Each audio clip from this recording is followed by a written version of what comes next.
नमस्कार दोस्तों, स्वागत है आपका नोटिस फॉर यू चैनल पर जहां मिलती है आप सरकारी नौकरियों और एग्ज़ाम से जुड़ी हर ज़रूरी जानकारी सबसे पहले और बिल्कुल आसान भाषा में। हाँ, अगर आप यूपी पुलिस भर्ती 2025 के लिए तैयारी कर रहे हैं तो ये वीडियो आपके लिए बहुत ही उपयोगी रहेगा। तो सबसे पहला और ज़रूरी स्टेप है ओटीआर यानी वन टाइम रजिस्ट्रेशन। आज की इस वीडियो में हम आपको बताएंगे कि ये रजिस्ट्रेशन कैसे करना है, किन-किन डॉक्यूमेंट्स की आपको ज़रूरत पड़ेगी और किन-किन बातों का रखना है ध्यान, वो भी एकदम स्पष्ट स्टेप बाय स्टेप। तो वीडियो को आप लास्ट तक देखें ताकि आप कोई भी स्टेप मिस ना कर पाएँ।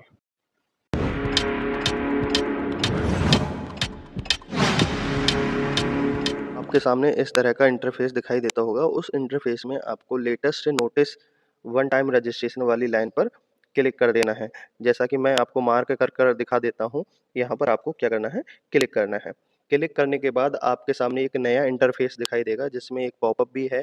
इस महत्वपूर्ण निर्देश को आपको केयरफुली पढ़ लेना है और ओके कर देना। ओके करने के बाद आपको सिंपली न्यू रजिस्ट्रेशन पर आपको क्लिक करना है, रजिस्ट्रेशन हियर पर।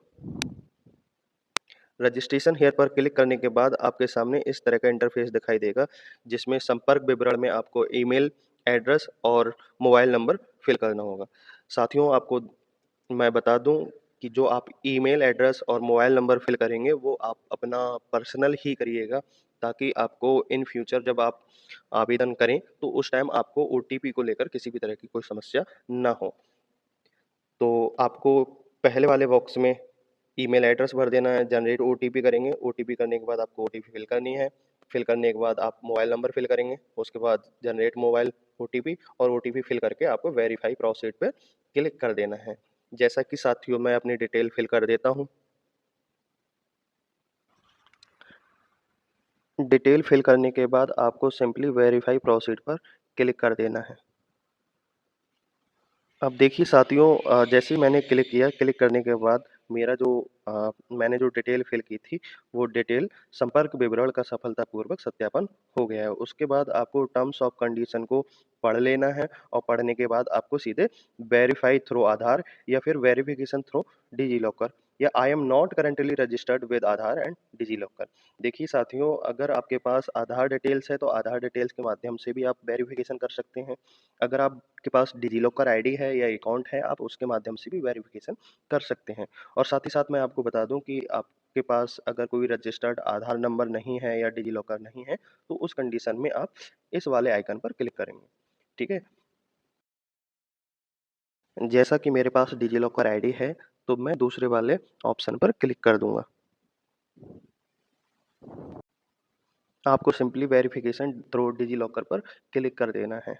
जैसे ही मैं क्लिक करूँगा आप जो डिजिलॉकर की साइट है उस पर आप डायरेक्टली आप पहुँच जाएंगे। सिंपली आपको एंटर आधार नंबर फिल कर देना है, जैसा कि मैं फिल कर देता हूँ। फिल करने के बाद आपको सिंपली कैप्चा फिल कर देना है। कैप्चा फिल करने के बाद आपको सीधे नेक्स्ट वाले ऑप्शन पर क्लिक कर देना है।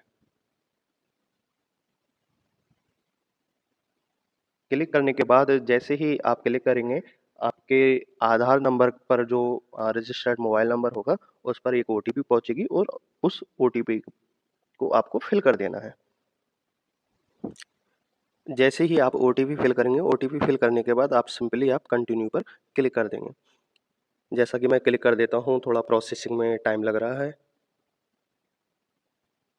हाँ, जैसा ही आपने ओटीपी फिल की, उसके बाद आपको एक 6 डिजिट का सिक्योरिटी पिन फिल करना है। अगर आप यहाँ पर 6 की जगह अगर 4 डिजिट करते हैं तो ये वैलिड नहीं माना जाएगा। तो मैं जो सिक्योरिटी पिन है वो मैं फिल कर देता हूँ।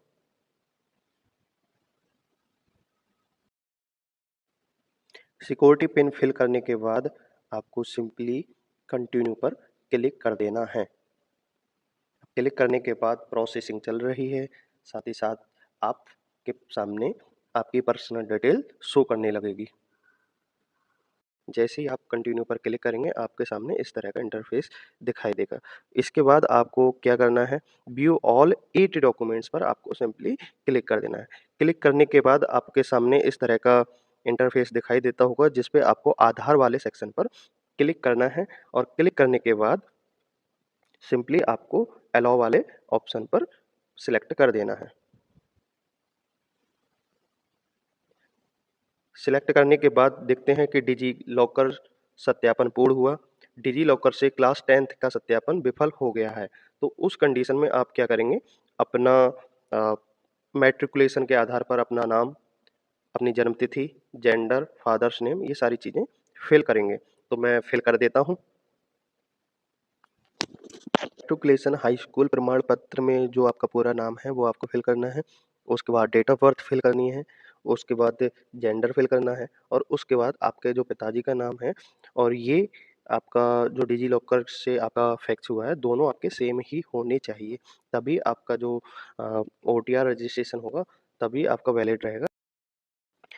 इसके बाद आप प्रोसीड पर क्लिक कर देंगे।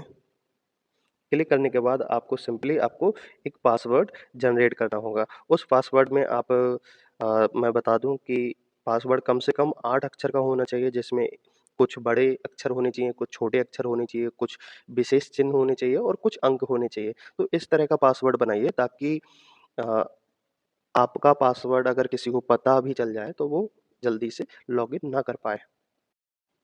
देखिए साथियों, मैंने पासवर्ड फिल कर दिया है। फिल करने के बाद आपको सिंपली कैप्चा पर क्लिक करना है। जैसे ही सही का निशान आ जाएगा उसके बाद आप क्या करेंगे, preview and create an account, उस पर आप क्या करेंगे, क्लिक करेंगे। क्लिक करने के बाद यहाँ पर आपको राष्ट्रीयता दे देनी है, सिटीजन ऑफ इंडिया, और नीचे जाकर आपको दोबारा क्लिक करना है। इसके बाद आप अपनी डिटेल को केयरफुली पढ़ लेंगे। अगर कोई भी डिटेल्स आपकी गलत है तो आप यहाँ एडिट वाले ऑप्शन पर क्लिक करके आप करेक्शन कर सकते हैं। इसके बाद आपको टर्म्स ऑफ कंडीशन पर क्लिक करना है और क्लिक करने के बाद आपको सीधे क्रिएट न्यू अकाउंट या क्रिएट एन अकाउंट पर क्लिक कर देना है। क्लिक करने के बाद आपके सामने इस तरह का दोबारा पॉपअप दिखाई देता होगा जिसमें लिखा है, खाता बनाने के फॉर्म में भरे गए विवरण, ईमेल पता और मोबाइल नंबर सहित एक बार खाता बन जाने के बाद भर्ती प्रक्रिया के किसी भी चरण में इसे संशोधित नहीं किया जा सकता। क्या आप आगे बढ़ना चाहते हैं? देखिए साथियों, मैं आपको बता दूं कि इन्होंने पॉपअप में क्या दिया है। अगर आप ओटीआर करते समय या ओटीआर रजिस्ट्रेशन करते समय कोई भी आप मिस डिटेल कर देते हैं, ऐड कर देते हैं, तो उस कंडीशन में आप किसी भी तरह से बाद में एडिट नहीं कर सकते। जैसे और पढ़ने के बाद आप प्रोसीड वाले बटन पर क्लिक कर देंगे। देखिए साथियों, आपके सामने इस तरह का पॉपअप दिखाई देता होगा, उपयोगकर्ता सफलतापूर्वक बनाया गया है। तो ये जो ओटीआर रजिस्ट्रेशन है, ये आपकी रजिस्टर्ड जो जीमेल आईडी है उस पर पीडीएफ के माध्यम से आपके पास पहुंच गया होगा, वहां से आप जाकर चेक कर सकते हैं। और आपको अगर हमारी वीडियो अच्छी लगी हो या हेल्पफुल रही हो तो आप हमारे channel notice for you channel को आप ज्वाइन करिए, साथ ही साथ सब्सक्राइब करिए। दोस्तों, ये था पूरा प्रोसेस यूपी पुलिस के ओटीआर रजिस्ट्रेशन का।